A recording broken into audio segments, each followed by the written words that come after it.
Hello everyone, আশা করি তোমরা সবাই খুব ভালো আছো। আমরা এডুকেশনের পক্ষ থেকে তোমাদের সবাইকে স্বাগতম। তোমাদের জন্য একটা গুরুত্বপূর্ণ আপডেট নিউজ নিয়ে চলে আসলাম। সেটা হচ্ছে তোমরা ইতিমধ্যে জেনে গেছো যে এসএসসি এদেরকে এসএসসি ও জিএসসি নাম্বারে কিন্তু প্রাধান্য দিয়ে কিন্তু এসএসসি এর ফল নির্ণয় করা হবে। বাট তোমাদের জন্য হচ্ছে আর একটা আপডেট নিয়ে আসছি, কারণ এই আপডেটটা আসছে যে এই যে দেখো, এটা কিন্তু দৈনিক জনকণ্ঠে আমরা আপডেটটা পেয়েছি। এটা হচ্ছে তোমার যে তবে কিন্তু এবার এই দেখো এখানে লিখছে কিন্তু সাবজেক্ট ম্যাপিং এর ফলে প্রস্তুত করা যে কোনো পরীক্ষা থেকে কিন্তু ফেল করার কোনো সুযোগ থাকছে না। এর ফলে কিন্তু প্রায় 14 লাখের বেশি পরীক্ষার্থী কিন্তু এইচএসসি ও সমমান পরীক্ষায় উত্তীর্ণ হবেন। হ্যাঁ, কথাটা কিন্তু আসলে ঠিক। এখানে কিন্তু দেখো, এখানে কিন্তু তবে আরেকটা কথা কিন্তু আমাদের মনে রাখতে হবে। এখানে কিন্তু অধ্যক্ষ তপন কুমার সরকার বলেছেন যে যে পরীক্ষাগুলো হয়েছে সেগুলো কিন্তু নম্বর তো আমাদের হাতে আছে, আর যেগুলো হয়নি সেই জন্য কিন্তু সাবজেক্ট ম্যাপিং করা যেতে পারে।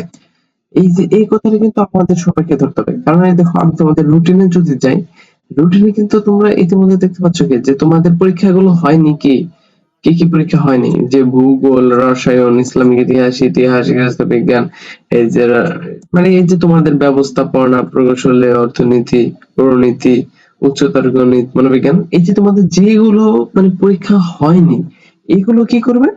এইগুলো হচ্ছে তোমার যে জিএসসি, এসএসসি এই জায়গা থেকে তোমার নিবে।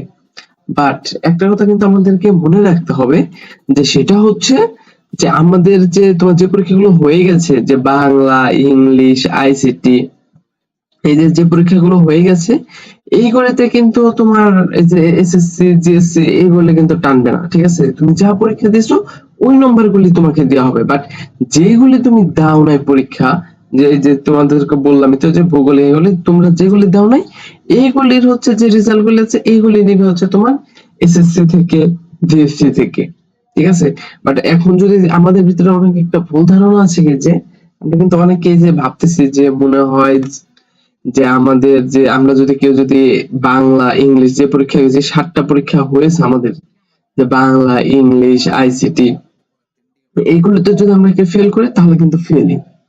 কারণ এই যে এখান থেকে কিন্তু বোঝা যাচ্ছে যে অধ্যাপক অপর কোন সময় যে পরীক্ষাগুলো হয়েছে সেগুলোর নাম্বার তো আমাদের হাতে আছে, আর যেগুলো হয় নাই সাবজেক্ট ম্যাপিং করা যেতে পারে। যেগুলো হয়নি সেগুলো কিন্তু সাবজেক্ট ম্যাপিং করবে, বাট যেগুলো হয়ে গেছে ওইগুলো কিন্তু যা পরীক্ষা দিছো ওই নম্বরে তুমি পাওয়া। এখন ওখানে যদি তুমি খারাপ করো তাহলে তুমি খারাপ নাম্বার পাবে, ওখানে যদি তুমি ভালো করো তাহলে তুমি ভালো নাম্বার পাবা। ঠিক আছে, বাট এই জিনিসটা কিন্তু আমাদের অনেকের মাঝে আসলে ভুল বোঝাবুঝি ছিল। ঠিক আছে, আশা করি তোমাদেরকে আপডেট নিউজটা অনেক ভালো লাগলো, এবং নেক্সট ডে অন্য একটা আপডেট ভিডিও নিয়ে তোমাদের সাথে দেখা হচ্ছে। সে পর্যন্ত ভালো থেকো, সুস্থ থাকো, আল্লাহ হাফেজ।